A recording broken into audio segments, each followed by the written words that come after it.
Subscribe now and press the bell icon. Never miss an update.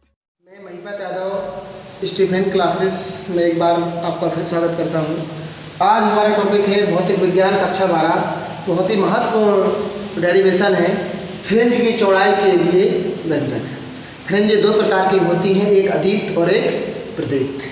तो जब किसी पर्दा होता है, जब किसी पर्दे, मान लीजिए ऐसे एक पर्दा है, ऐसे एक प्रकाश स्रोत है, ऐसे एक प्रकाश स्रोत है, इससे तरंगें निकल रही हैं और इससे आगे एक पर्दा है जिसमें दो छिद्र हैं, एक S1 और एक S2।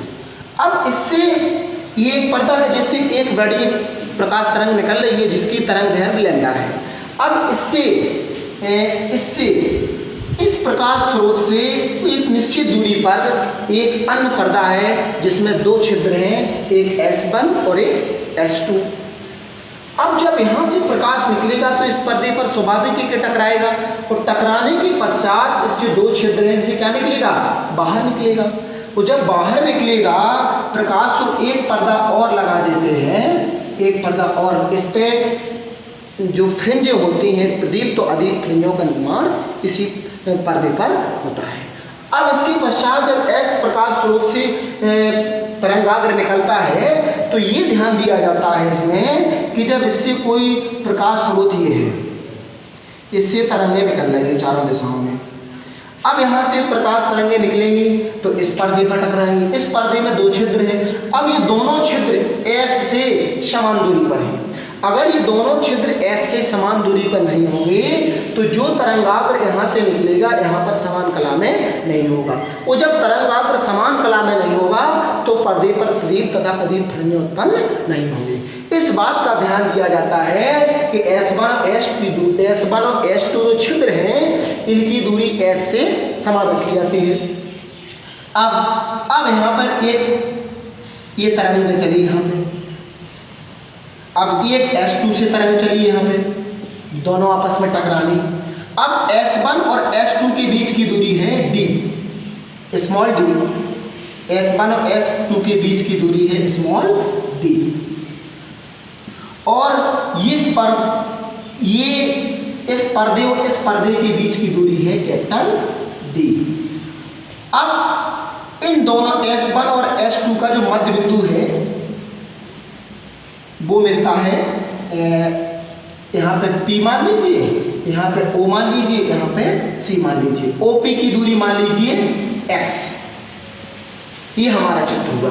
इसके पश्चात हम गणना की दृष्टि के लिए और चित्र एक मान लेते हैं, ये कोण थीटा। अब यहाँ से हमने एक लंब डाला, ये वाला A, तो ये कोण थीटा और ये कोण भी थीटा। तो सबसे पहले हम चित्र समझते हैं। S एक प्रकाश स्रोत है जिससे तरंगाग्र निकलता है। S के आगे एक पर्दा है जिसमें दो छिद्र हैं S1 और S2। S1 और S2 के बीच की दूरी स्मॉल d है और यहाँ से तरंगाग्र निकल करके एक पर्दा है, पर्दे के बिंदु P पर आपतित होता है। पर्दे का मध्य बिंदु O है, O से P की दूरी x मान लेते हैं और S1 और S2 छिद्र और एक अन्य पर्दा के बीच की दूरी d मान लेते हैं। ये तो साधारण सी भाषा है, कोई भी लिख सकता है। इसके पश्चात अब हम देखते हैं कि S1P और S2P, यानी इसको अधिक दूरी तय करनी पड़ती है इसकी अपेक्षा। अब कितनी अधिक दूरी तय करनी पड़ती है, ये कहलाता है पथांतर। तो पथांतर बराबर S2P माइनस S1P। अब कितना पथांतर हो जाएगा, क्योंकि हमने यहाँ से यहाँ पर एक क्या डाला था, लंब डाला था इस रेखा पर। तो कितना पथांतर हो जाएगा, S2A बराबर S2A, ये है हमारा पथांतर। इसके पश्चात हम देखते हैं कि त्रिभुज S1 S2A तथा त्रिभुज PCO में ये दोनों त्रिभुज समरूप है, क्योंकि ये कोण इसके बराबर है, ये कोण तो इसके बराबर है, तो ये लंब है, ये भी लंब है। तो ये दोनों त्रिभुज कैसे हो गए, समरूप।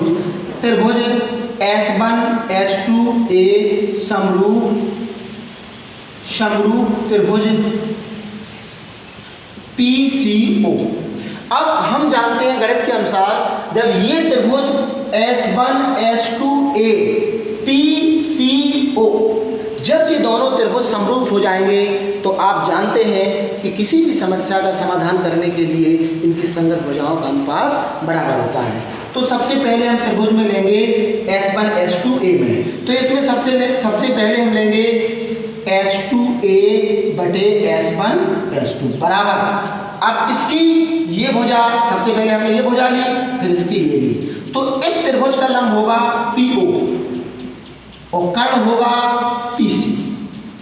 अब एक बात आपको बता दूं कि ये दोनों छिद्र बहुत ही नज़दीक हैं, गणना की दृष्टि से या समझने की दृष्टि से हमने इनको काफ़ी दूर मान लिया है, लेकिन ये चित्र बहुत पास होते हैं छिद्र, इसलिए PC बराबर CO। अब यहाँ पे हम PC की जगह क्या लिख सकते हैं, CO। तो बेटा आगे देखिएगा S2A बटे S1S2 बराबर PO बटे CO। अब सभी के मान रख देंगे, S2A तो दिया नहीं गया, S1S2 कितना है, S1S2 के बीच की दूरी है D बराबर PO कितना है X, CO कितना है कैपिटल D। अब क्रिया गुणा करेंगे तो D गुणा S2A बराबर X गुणा स्मॉल d, तो S2A बराबर X स्मॉल d बटे कैपिटल D। ये आ गया हमारे फ्रिंज चौड़ाई के लिए व्यंजक, जिसमें हम फ्रिंज की चौड़ाई माप सकते हैं कि पर्दे पर कितनी चौड़ाई की फ्रिंज बनती है। बिल्कुल सिंपल सा डेरिवेशन है, वो बोर्ड परीक्षा के लिए बड़ा इंपॉर्टेंट डेरिवेशन है। इसके पश्चात जो हमारा डेरिवेशन होगा वो होगा कि कोई तरंगाग्र है, उसके मार्ग में अगर कोई अवरोध उत्पन्न कर दिया जाए, जैसे उसकी अवरोध की मोटाई T हो, उसके लिए हमारा अगला डेरिवेशन होगा। और जो कोई भी आपको प्रॉब्लम हो इसमें कमेंट्स करके आप जरूर बताइएगा। आपकी Subscribe now and press the bell icon. Never